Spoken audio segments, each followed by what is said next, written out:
Hello' students মই ৰিহান আৰু আজিৰ এই ভিডিঅ'ত মই তোমালোকক ক্লাছ 7ৰ যি ইতিমধ্যে নতুন এখন অসমীয়া কিতাপ আহিছে উন্মেষ ভাগটো তাৰে পাঠ 2 নাম হ'ল কাঞ্চনবাৰীৰ হাতীটো। এই পাঠটোৰ আজি সকলো তোমালোকৰ ক্ৰিয়াকলাপৰ সকলো তোমালোকৰ পৰীক্ষাৰ বাবে ইম্পৰ্টেণ্ট যি প্ৰশ্ন আছে মই দিম, গতিকে ভিডিঅ'টো শেষলৈকে চাবা।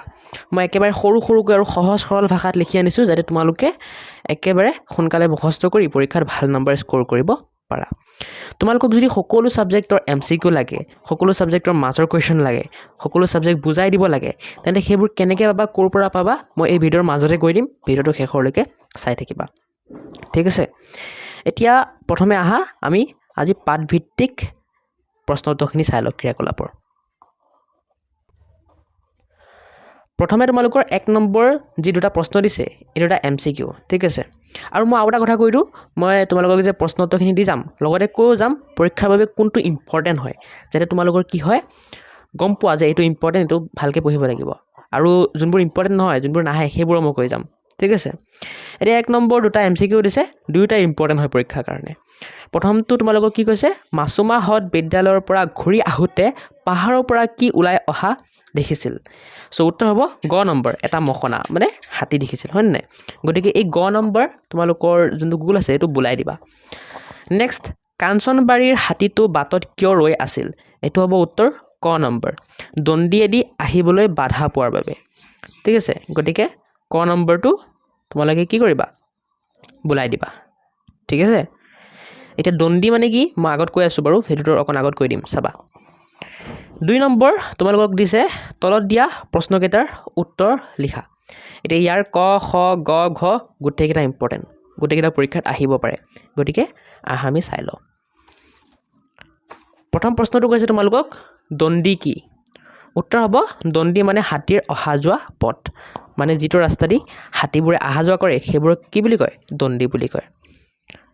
এতিয়া এই কণ বতৰটো যাক আৰু সৰুকৈ লাগে, এনেতো সৰুকৈ দিছোঁ, কিন্তু যাক আৰু সৰুকৈ লাগে সিহঁতে এটা কাম কৰিব পৰা, অকল হাতীৰ উত্তৰ বুলি লিখি অকল হাতীৰ অহা যোৱা পথ বুলি লিখি দিব পৰা, এনেকৈ লিখিলেও হৈ যাব, ঠিক আছে। খ নম্বৰ, কাঞ্চনবাৰী পাহাৰৰ অৰণ্যত কি কি জীৱ জন্তু থকাৰ কথা পাঠটোত উল্লেখ কৰা হৈছে। উত্তৰ লিখিবা হাতী, সুগৰী পহু, বনৰীয়া মহ, হৰিণ আৰু গড়ৰ পোৱালি। নেক্সট গ নম্বৰ,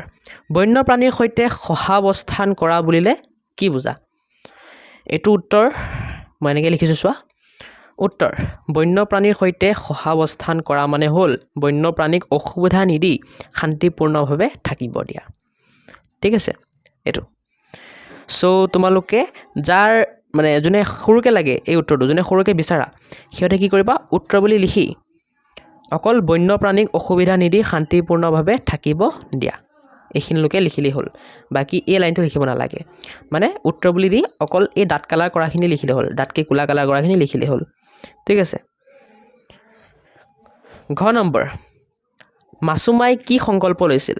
উত্তৰ লিখিবা মাছুমাই সংকল্প লৈছিল যে কাঞ্চনবাৰীৰ হাতীবোৰক শান্তিতে জীয়াই থকাৰ সুবিধা কৰি দিব আৰু বন্যপ্ৰাণী সুৰক্ষাৰ বাবে কাম কৰিব।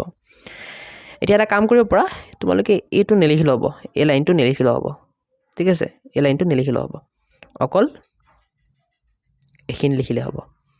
এইখিনি লিখি ল'বা। গতিকে সৰু কৰি দিছোঁ, ইয়াতকৈ আৰু সৰু কৰা নাই মই, নহ'লে মাৰ্কছ নাপাবা। এতিয়া মই যে তোমালোকক এয়া মাজে মাজে সৰু কৰি দিছোঁ, তোমালোকে পাৰিলে ডাঙৰটোৱে লিখিবা, ঠিক আছে। যদি নোৱাৰা তেতিয়া সৰুটো লিখিবা আৰু, কাৰণ পৰীক্ষাত একো নিলিখি অহাতকৈ ভাল আছে কিবা এটা লিখি আহা, হয়। এতিয়া 3 নম্বৰখিনি চাওঁ আহা, আলোচনা কৰি লিখা। 3 নম্বৰ আমাক কটো কি কৈছে, বন্যপ্ৰাণীৰ লগত হোৱা অঘটন কেনেকৈ ৰোধ কৰিব পাৰি। উত্তৰ লিখিবা বন্যপ্ৰাণীৰ লগত হোৱা অঘটন মানুহৰ মাজত সজাগতা সৃষ্টি কৰি আৰু বন্যপ্ৰাণীক অসুবিধা নিদি ৰোধ কৰিব পাৰি। যাক এই ক নম্বৰ উত্তৰটো সৰুকৈ লাগে, মানুহৰ মাজত সজাগতা সৃষ্টি কৰি আৰু বন্যপ্ৰাণীক অসুবিধা নিদি, এইখিনিলৈকে লিখিলেই হ'ল,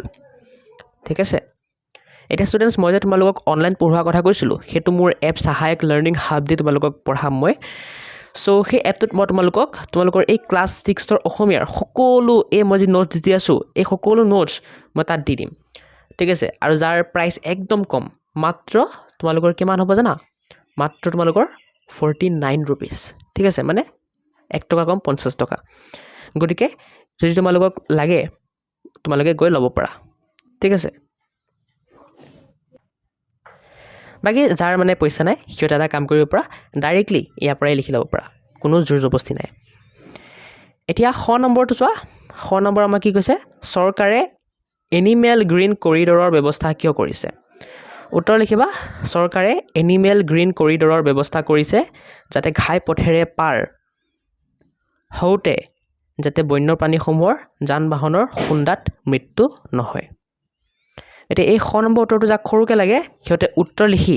যাতে ঘাই পথেৰে পাৰ লিখি হওঁতে যাতে বন্যপ্ৰাণীসমূহৰ যান বাহনৰ খুন্দাত মৃত্যু নহয় লিখি ডায়েৰী দিলেই হৈ যাব আৰু যাক ডাঙৰকৈ লাগে এজ ইট ইজ লিখি দিবা ঠিক আছে টপাৰ ষ্টুডেণ্টবোৰে এজ ইট ইজ লিখি দিবা টপাৰ মানে যোনে একদম বহুত পঢ়া ভাল পাৰা আৰু এভাৰেজবোৰে সৰুকৈ লিখিবা এভাৰেজ মানে যোনে অকল পাছ কৰিম বুলি পঢ়ি আছা মানে অকল পাছ কৰা যেন তেনে আৰু সিহঁতক কৈছোঁ চ' খ নম্বৰ হৈ গ'ল এতিয়া গ নম্বৰটো চোৱা গ নম্বৰ কি কৈছে আমাক গ নম্বৰ কৈছে মানুহে কৰা কি কাৰ্যৰ দ্বাৰা বন্যপ্ৰাণী শংকিত হৈ পৰে মানুহে কিয় এনে কাৰ্য সংঘটিত কৰে বুলি তুমি ভাবা উত্তৰ লিখিবা হাবিৰ গছ কটা গাড়ী মটৰৰ শব্দ কৰা আদিৰ দৰে কাৰ্যৰ বাবে বন্যপ্ৰাণী শংকিত হয় মানুহে নিজৰ সুবিধাৰ বাবে এনে কাৰ্য কৰে বুলি মই ভাবোঁ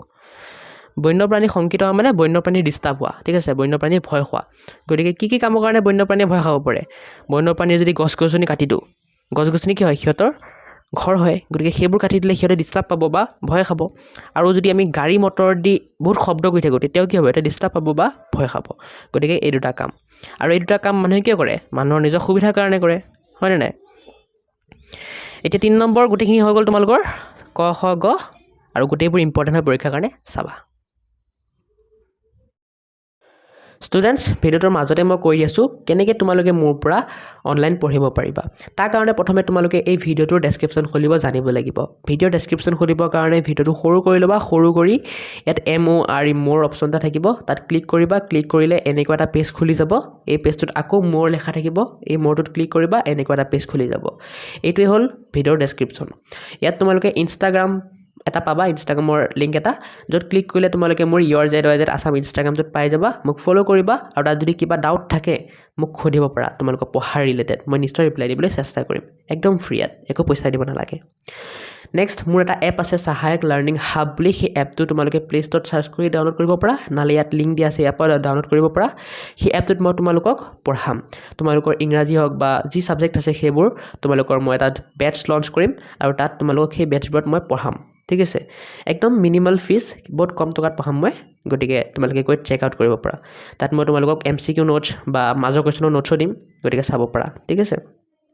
এতিয়া তোমালোকে যদি নাজানা কেনেকৈ ডাউনলোড কৰিব লাগে এপটো কেনেকৈ ইউজ কৰিব লাগে তাৰ কাৰণে এটা টিউটৰিয়েল ভিডিঅ' দিছোঁ মই এই ভিডিঅ'ত ক্লিক কৰি তোমালোকে শিকিব পাৰা কেনেকৈ এপটো ইউজ কৰে ডাউনলোড কৰে এতিয়া তোমালোকৰ যদি পইচা নাই যদি ফ্ৰীতে পঢ়িব বিচাৰিছা তেতিয়া মই ইউটিউবতে বহুত ফ্ৰী ভিডিঅ' বনাই দিছোঁ তোমালোকৰ ক্লাছৰ কাৰণে যেনেকৈ অসমীয়া ইংৰাজী বিজ্ঞান সমাজ বিজ্ঞান গণিত আৰু সেইবোৰৰ লিংক ইয়াত দিয়া থাকিব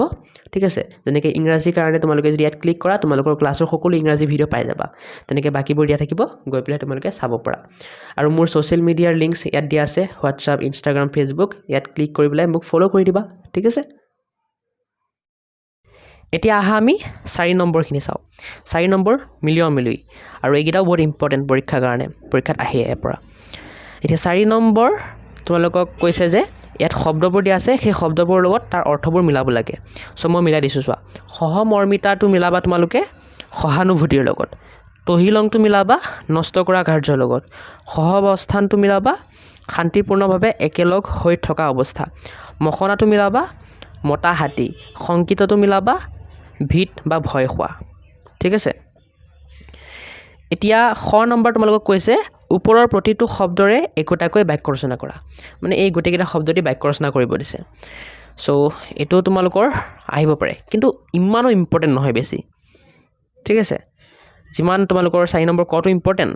তিমান 4 নম্বৰ খটো ইম্পৰ্টেণ্ট নহয় কিন্তু নাহে বুলিও নকওঁ আহিব পাৰে গতিকে টপাৰ ষ্টুডেণ্টবোৰে চাবা এভাৰেজবোৰে নাচালেও একো নাই চোৱা সহমৰ্মিতা দি বাক্য ৰচনা কৰি দিছোঁ আমি বিপদত পৰা লোকৰ প্ৰতি সহমৰ্মিতা দেখুৱাব লাগে তহিলং দি বাক্য ৰচনা কৰিছোঁ বন্য হস্তীয়ে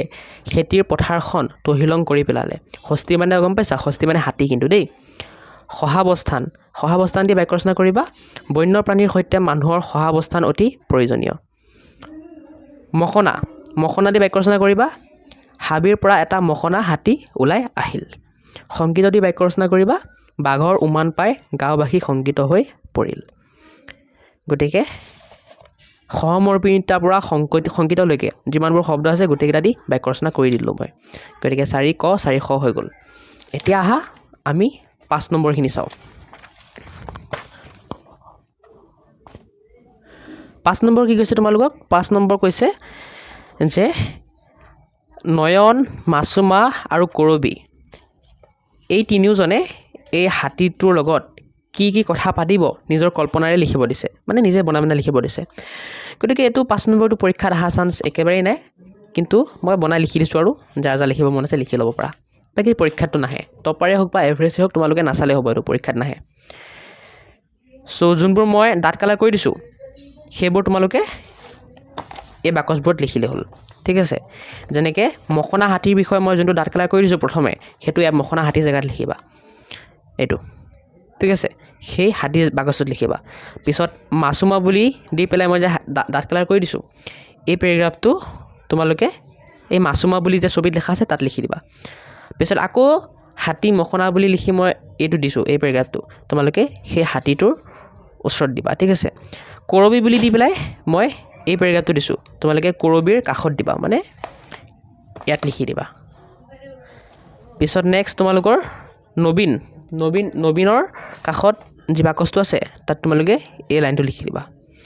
আৰু পিছত এই হাতী মখনা বুলি দি যে এইটো দিছে এইটোতো লিখাই আছে কিতাপত এইটো লিখিব নালাগে চ' যাক লাগে চাই লিখি ল'বা বাকী পৰীক্ষাত নাহে ইম্পৰ্টেণ্ট নহয় নেলিখিলে একো নাই এতিয়া নেক্সট ভাষা অধ্যয়নত 6 নম্বৰ ক দিছে তোমালোকক পঢ়িবলৈ 6 নম্বৰ ক খ গ এইবোৰ পঢ়িব দিছে ইয়াত সত্ৰবিধিৰ নিয়মখিনি কৈছে ঠিক আছে ক'ত মধ্যমীয়া খ বহিব লাগে তাৰ নিয়মখিনি কৈছে এই যিবোৰ হালধীয়া বাকচ আছে সেইবোৰত সেই নিয়মখিনি দিয়া আছে তোমালোকে পঢ়িবা আৰু সেইবোৰ পঢ়ি পেলাই তোমালোকক এই দ্বিতীয় 6 নম্বৰ প্ৰশ্নখিনি উত্তৰ দিব দিছে তোমালোকক কৈছে যে সত্ৰবিধি অনুসৰি তলত দিয়া শব্দবোৰ ভুল বানানবোৰ বিচাৰি উলিয়াই লিখা এতিয়া কোনবোৰ ভুল বানান তোমালোকক লিখিব দিছে বিচাৰি উলিয়াই গতিকে মই ভুল বানানবোৰ লিখি দিছোঁ চোৱা এইটো পৃষ্ঠটো ভুল হৈ আছে নিয়ম 3 নম্বৰ অনুসৰি নিষ্ঠাটো ভুল হৈ আছে নিয়ম 4 নম্বৰ অনুসৰি চতুষ্পদীটো ভুল হৈ আছে নিয়ম 4 নম্বৰটো অনুসৰি নিষ্ঠুৰটো ভুল হৈ আছে নিয়ম 5 নম্বৰ অনুসৰি পৰিষ্কাৰটো নিয়ম 5 নম্বৰ অনুসৰি ভুল আৰু নিষ্কামটো নিয়ম 5 নম্বৰ অনুসৰি ভুল নিয়ম 5 নম্বৰ 1 নম্বৰ এইবোৰ কি বুজি পাইছা এইটোক মই 1 নম্বৰ বুলি দিছোঁ চোৱা নিয়ম এইটোক মই 2 নম্বৰ নিয়ম বুলি দিছোঁ ঠিক আছে এইটোক 3 নম্বৰ নিয়ম এইটোক 4 নম্বৰ নিয়ম এইটোক 5 নম্বৰ নিয়ম এইটোক 6 নম্বৰ নিয়ম গতিকে সেই অনুসাৰে লিখিছোঁ এতিয়া তোমালোকে বহীত কিন্তু এনেকৈ নিলিখিবা তোমালোকে বহীত লিখোঁতে সময়ত এনেকৈ লিখিলে হ'ল চোৱা বহীত তোমালোকে উত্তৰ বুলি দি দ্বিতীয় 6 নম্বৰ উত্তৰ বুলি লিখি এনেকৈ লিখিলে হ'ল ঠিক আছে পৃষ্ঠটো শুদ্ধকৈ লিখি দিছোঁ চোৱা নিষ্ঠা শুদ্ধকৈ পৰিষ্কাৰটো শুদ্ধকৈ চতুষ্পদী শুদ্ধকৈ নিষ্কামটো শুদ্ধকৈ চ' এনেকৈ লিখিলে হ'ল পঢ়িবা দেই এইটো ইম্পৰ্টেণ্ট হয় পৰীক্ষাত আহিব পাৰে এতিয়া নেক্সট জ্ঞান সম্প্ৰসাৰণৰ পৰা পৰীক্ষাত তোমালোকৰ প্ৰশ্ন নাহে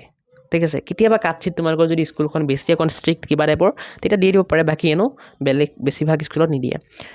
তথাপি মই দি দিছোঁ যাতে হোমৱৰ্ক কৰিব দিয়ে তোমালোকে পাৰা 7 নম্বৰটো মই দি দিছোঁ চোৱা 7 নম্বৰ তোমালোকক কৈছে চমুৰুকা লিখিব দিছে কাৰ বিষয়ে এইকেইটা জেগাৰ বিষয়ে ডিব্ৰু চৈখোৱা ৰাষ্ট্ৰীয় উদ্যান দিহিং পাটকাই সংৰক্ষিত বনাঞ্চল এনেকৈ কিছুমান জেগাৰ নাম দিছে সেইবোৰৰ বিষয়ে চমুৰুকা লিখিব দিছে মই লিখি দিছোঁ চোৱা ডিব্ৰু চৈখোৱা ৰাষ্ট্ৰীয় উদ্যানৰ বিষয়ে চমুৰুকা লিখিছোঁ এইখিনিৰ পৰা এইখিনিলৈকে চাই ভিডিঅ'টো প'ষ্ট কৰি লিখি ল'বা দিহিং পাটকাই বিষয়ে এইখিনি চমুৰুকা লিখিছোঁ নামেৰি ৰাষ্ট্ৰীয় উদ্যানৰ বিষয়ে এইখিনি লিখিছোঁ গিবন অভয়াৰণ্য বিষয়ে এইখিনি লিখিছোঁ ঠিক আছে এইকেইটাই আছিল আৰু যিহেতু মই ক'লোৱেই জ্ঞান সম্প্ৰসাৰণৰ পৰা ইমান কুৱেশ্যন নাহে গতিকে বেছি ইম্পৰ্টেণ্ট নহয় কিন্তু যদি টপাৰ হয় তেতিয়া চাই দিবা এবাৰ ঠিক আছে যিহেতু পৰীক্ষাত অকণ হ'লেও অহা চান্স আছে একেবাৰে নাহে বুলি নকওঁ পাৰিলে চাই দিবা বাকী যদি এভাৰেজ ষ্টুডেণ্ট হয় তোমালোকে চাব নালাগে এতিয়া 8 নম্বৰ কি দিছে 8 নম্বৰ কটো এটা দৰখাস্ত দিছে এই দৰখাস্তখন তোমালোকক পঢ়িব দিছে ঠিক আছে আবেদন এইটো পঢ়িবা পঢ়ি পেলাই এই প্ৰশ্নখিনি উত্তৰ দিব দিছে আবেদন আৰু দৰখাস্ত মানে একেই দেই এইটো তোমালোকে কনফিউজ নহ'বা এতিয়া হা আবেদনখন তোমালোকে পঢ়ি লোৱা পঢ়ি পেলাই খ গ ঘ ঙ প্ৰথম চ এইকেইটা উত্তৰ দিওঁ আমি চোৱা খ নম্বৰ উত্তৰটো এইটো হ'ব মই প্ৰশ্ন আৰু উত্তৰখিনি পঢ়ি দিয়া নাই কাৰণ যিহেতু এইখিনি ইম্পৰ্টেণ্ট নহয় তোমালোকে চাই চাই লিখি ল'বা ঠিক আছে খ নম্বৰ প্ৰশ্ন এইটো খ নম্বৰ উত্তৰ এইটো আৰু এইকেইটা মই সৰুকৈও লিখি দিয়া নাই কাৰণ ইম্পৰ্টেণ্ট নহয় বাৰে বাৰে কৈছোঁ ইম্পৰ্টেণ্ট নহয় এইবোৰ গ নম্বৰ উত্তৰটো এইখিনিলৈকে লিখি ল'বা ঘ নম্বৰ উত্তৰটো এইখিনিলৈকে লিখিবা ঙ নম্বৰ উত্তৰটো এইখিনি লিখিবা ঠিক আছে শেষ আৰু প্ৰথম 6 নম্বৰ উত্তৰটো তোমালোকক কি কৈছে আৰু এখন আবেদন লিখিব দিছে কিহৰ কাৰণে তোমালোকৰ বিদ্যালয়ত খোৱা পানীৰ সমস্যাৰ সমাধানৰ কাৰণে গতিকে মই লিখি দিছোঁ চোৱা প্ৰথমে লিখিবা প্ৰতি লিখি পেলাই মাননীয় প্ৰধান শিক্ষক মহোদয় কাঞ্চনবাৰী মজলীয়া বিদ্যালয় এনেকৈ লিখিবা লিখি পেলাই তাৰিখ লিখিবা বিষয়টো লিখি দিবা পিছত মহোদয় বুলি লিখি পেলাই যি প্ৰব্লেম হৈছে সেইটো এই পেৰেগ্ৰাফটোৰ যোগেদি লিখি দিবা লিখি পেলাই কৈ দিবা পিছত আৰু এটা পেৰেগ্ৰাফ লিখিবা লিখি পেলাই ক'বা যে দয়ালু মহোদয় দয়া কৰি আমাৰ প্ৰাৰ্থনাটো শুনে যেন হয় এনেকৈ লিখি দিবা পিছত লিখিবা কোনে লিখিছে আবেদনখন ধুনীয়াকৈ লিখি দিবা এনেকৈ ঠিক আছে তোমালোকে চাই চাই লিখি ল'বা এতিয়া নেক্সট তোমালোকৰ প্ৰকল্প আছে প্ৰকল্প মানে এইখিনি তোমালোকক নিজে কৰিব দিছে কাৰ্ড প্ৰস্তুত কৰিব দিছে কাৰ্ড প্ৰথমটোত 9 নম্বৰ কুৱেশ্যনটোত চ' এইবোৰ তোমালোকে নিজে কৰিব লাগিব কৰা বস্তু এইবোৰ লিখা বস্তু নহয় চ' তোমালোকে কৰিবা বাকী পৰীক্ষাতটো এইবোৰ নাহে প্ৰকল্প বা পৰীক্ষাত প্ৰশ্ন নাহে চ' এইখিনি আছিল আজিৰ ভিডিঅ'টো তোমালোকৰ যিমান প্ৰশ্ন উত্তৰ আছিল পৰীক্ষাৰ বাবে ইম্পৰ্টেণ্ট মই চব দি দিলোঁ ঠিক আছে নেক্সট তোমালোকৰ পাঠ 3 পাঠ 3টোৰ নাম হ'ল ঐতিহ্যৰ পমখেদি এই পাঠটোৰ যদি ভিডিঅ' লাগে তোমালোকৰ কমেণ্ট কৰা যিমান বেছি কমেণ্ট আহিব সিমান সোনকালে মই এই পাঠটোৰ ভিডিঅ' বনাবলৈ চেষ্টা কৰিম এনেতো মই দিমেই কিন্তু কমেণ্ট বেছি আহিলে মই সোনকালে ভিডিঅ' দিম আৰু নেক্সট কি টপিকৰ ওপৰত ভিডিঅ' লাগে মোক কমেণ্ট কৰিবা ঠিক আছে চ' আজিৰ কাৰণে বাই ভিডিঅ'টো ভাল লাগিলে ভিডিঅ'টো লাইক কৰি চেনেলটো ছাবস্ক্ৰাইব কৰি দিবা আৰু কমেণ্টত কেনেকুৱা লাগিল ভিডিঅ'টো জনাই দিবা